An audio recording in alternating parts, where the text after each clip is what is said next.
A gente vai começar mais um projeto do nosso documentário, que vai ser uma entrevista com o nosso professor de filosofia, o Isaac.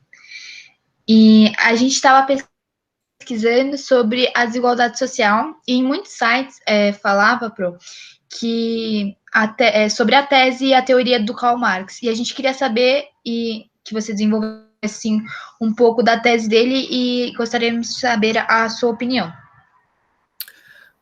Muito bem. Gente, é o seguinte, né? Nós temos que pensar aqui, quando Marx escreve com Engels, nós estamos pensando no século XIX, ok? E o século XIX, ele é bem marcado pelas revoluções industriais, né? Onde o pessoal do campo migravam todos para os grandes centros das cidades em busca de uma melhor qualidade de vida. O capitalismo naquela época era um capitalismo muito exacerbado, né? A política liberal tinha criado mecanismos que a sociedade podia agora ter uma condição de liberdade possível para poder promover os seus próprios meios econômicos. Dessa forma, muitas pessoas começaram a enriquecer muito e todo mundo buscava uma vida melhor economicamente falando. Isso foi um grande desafio para a sociedade. Por quê? Como equilibrar tantas possibilidades, tantas oportunidades de maneira igual, para que todos tivessem igualmente os mesmos direitos? A política liberal da época acreditava encontrar meios para que isso pudesse acontecer, mas não foi o que aconteceu. Né? Todo mundo sabe, historicamente, que no século XIX a desigualdade foi demarcada de uma maneira muito forte. Né? Todo mundo percebia visivelmente a grande desigualdade, onde pessoas tinham muita riqueza e outras pessoas viviam numa grande miséria. Né? Isso é histórico, né? Isso vocês podem acompanhar. Naquele cenário, naquele ambiente, nós tínhamos diversos filósofos pensando possibilidades para enfraquecer um pouco essa desigualdade tamanha. Um desses filósofos é o alemão Karl Marx, né? O Marx com Engels, o seu amigo, escreveram diversos textos pensando nessa desigualdade, né, dos proletariados, os trabalhadores, as pessoas que realmente sustentavam a sociedade em detrimento do enriquecimento de outras pessoas, né? Aqui nós estamos pensando em classes, né? Nós temos classes sociais. E foi a primeira vez que foi pensado essas classes de maneira teórica, porque as políticas anteriores acreditavam que a sociedade era uma só, né, e transmitia essa ideia de uma única sociedade para toda a população. E aqui nós começamos a pensar que existem classes, né? A classe proletariada e a classe burguesa, aqueles que trabalham e aqueles que enriquecem no detrimento do trabalho do mais fraco.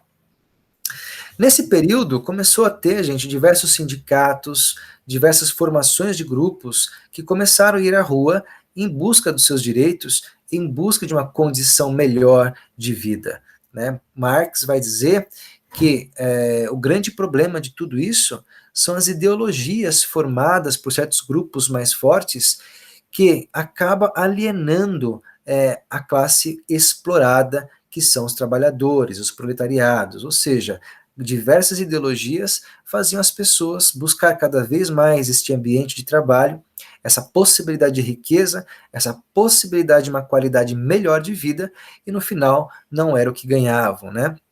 Ganhavam uma grande exploração da classe mais forte, que era a burguesia.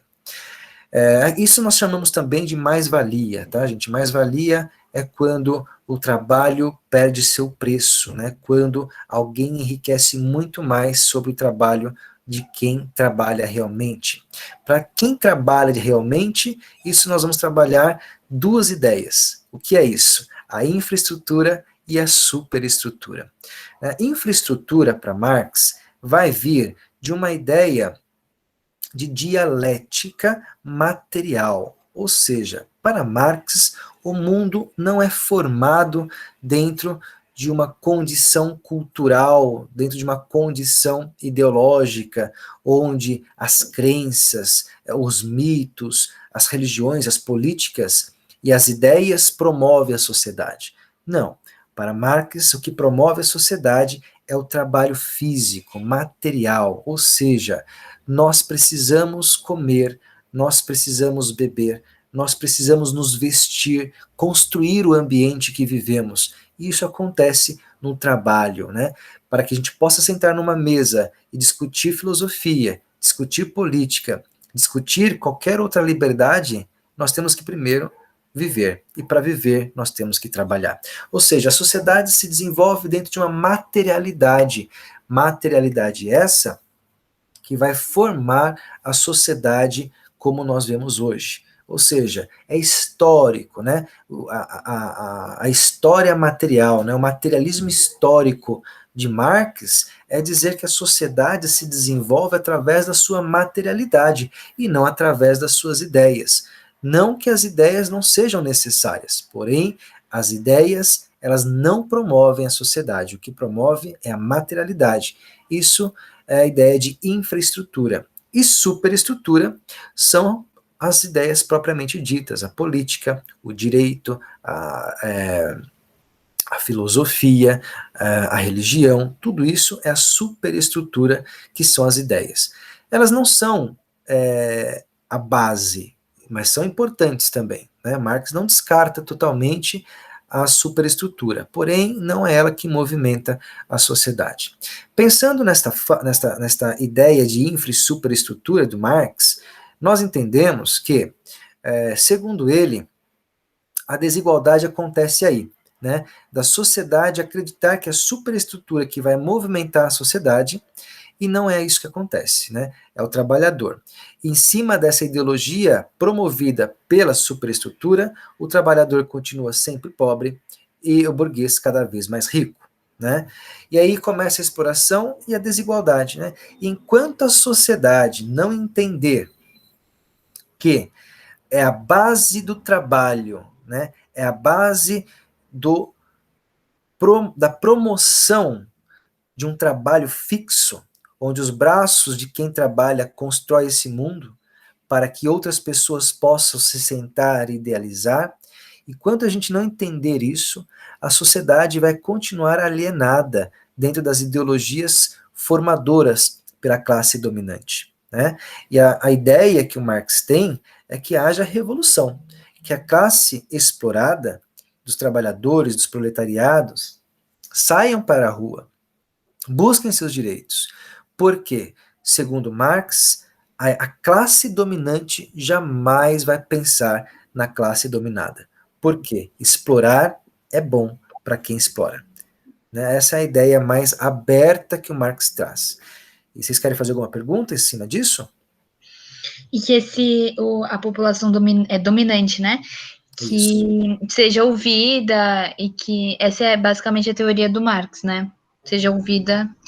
E a gente, pelo que eu entendi, você concorda que assim a sociedade ela só vai entender que só vai conseguir cumprir a teoria do Cal se eles pararem de pensar em que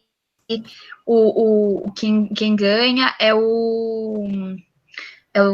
os Sofia, eles vão entender que quando a gente mostrar para a sociedade que esse mundo que nós vivemos, Sofia, ele só existe por causa do trabalho árduo e pesado que as costas do trabalhador carrega, entende?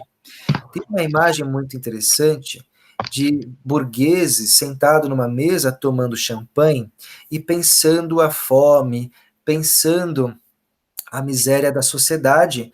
E quem está segurando essas mesas são pessoas que trabalham, né? Para esse champanhe chegar na mesa desse povo, para tudo que chega na mão deles vem de pessoas que estão trabalhando. Então, qual que é a ideia? É muito fácil para quem tem condições financeiras ficar sentado tomando champanhe, comendo caviar, pensando na miséria do povo, enquanto o povo não tem nem tempo para pensar, eles têm que trabalhar para poder sustentar a sua existência, né?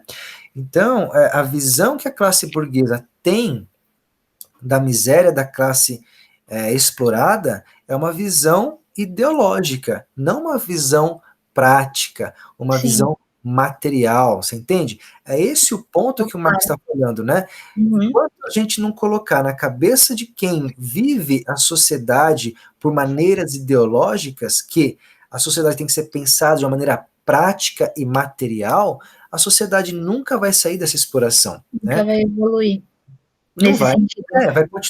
Vai continuar promovendo cada vez mais desigualdades. Sim, Né? Por quê? O que o Marx vai dizer? Esta maneira que se pensa a sociedade é uma maneira utópica, né? É uma maneira fraca, né? Não é um socialismo real, né? O socialismo real ele é prático. Quem está pensando realmente a desigualdade é quem não tem comida no prato para comer. Né? A uhum. pessoa que está lá tomando champanhe, comendo caviar e discutindo desigualdade, ela está fazendo aquilo de uma maneira florida, de uma forma mais teórica e utópica, né? E acreditar que esta classe aí, burguesa, que está sentada nos melhores restaurantes, comendo a melhor comida, enquanto crianças ficam na janela esperando o resto para poder sobreviver, enquanto se acreditar que esta classe vai um dia pensar no pobre, isso nunca vai acontecer. Então, o trabalhador, a classe explorada, tem que se manifestar, promover alguma Atitude. atitude real e prática para que essa situação possa ser invertida. Perfeito, Pro. Ficou E qual a claríssimo. sua opinião sobre a tese dele e sobre a sua opinião sobre a desigualdade social em São Paulo? Bom, a minha opinião sobre a tese do Marx é que, claro, ela tem pontos fortes e pontos fracos, né? Eu não sou um adepto de Marx, né? Eu não sou um cara que fala, eu sou Marx, não. Eu acho que o Marx acertou em muitas coisas e errou em outras coisas, né?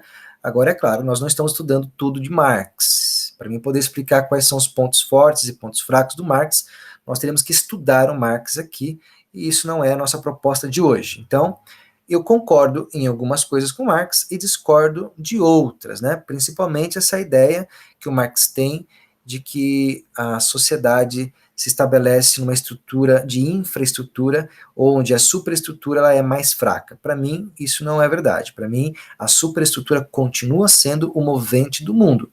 Porém, aqui é uma visão de mundo, né? A visão de mundo do Marx é diferente da minha visão de mundo. O Marx enxerga a sociedade a partir de uma base econômica estrutural, e eu não. Então, o Marx tem essa ideia de desigualdade que eu passei para vocês. Eu, como professor, não concordo com tudo, né? Mas, gente, nem precisamos concordar com tudo. Quem concorda 100% com alguém, né?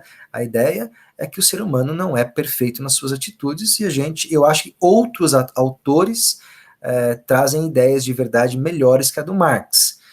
Porém, a minha visão quanto à desigualdade em São Paulo, ela é clara, né?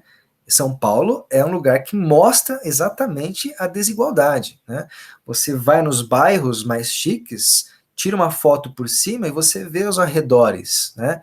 Você vê, eu moro numa região aqui, o Victor, eu moro em Barueri, e nós temos o nosso bairro aqui que chama Alphaville. Então, os muros do Alphaville que margeiam com outros bairros, você vê a grande desigualdade, né? Você vê muita diferença de patrimônio, de residenciais, enfim.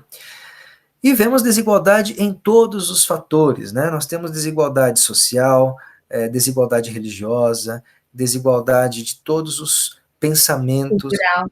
desigualdade cultural, desigualdade acadêmica, educacional. Gente, São Paulo é um lugar, é uma grande metrópole, então você consegue entender isso em diversos fatores. Tem até uma desigualdade que é pensada, chama capital cultural, né, Sofia? Isso mesmo, capital. O que é o capital cultural, Vitor?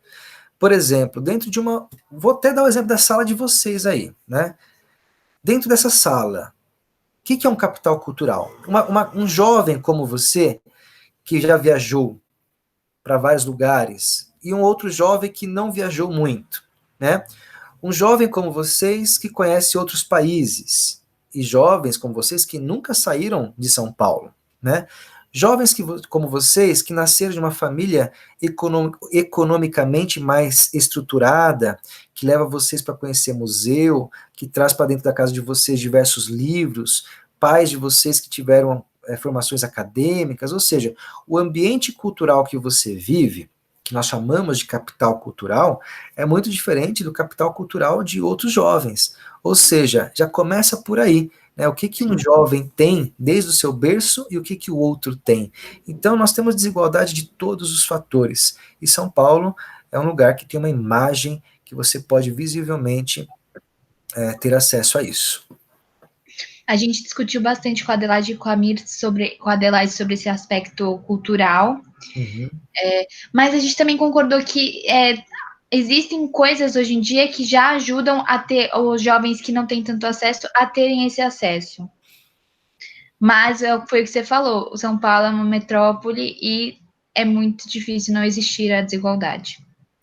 Muito difícil, né? Muito difícil num território tão grande e de grande desenvolvimento, né? Quando você tem um lugar que tem muito desenvolvimento, a chance de você também ter muita desigualdade é muito possível. Perfeito, Pro. Tá bom? Muito obrigado. Obrigado a vocês, gente. Obrigado pelo convite. Eu espero ter ajudado, né? Ajudou muito. Eu já sei até os cortes. Foi muito bom. Usar.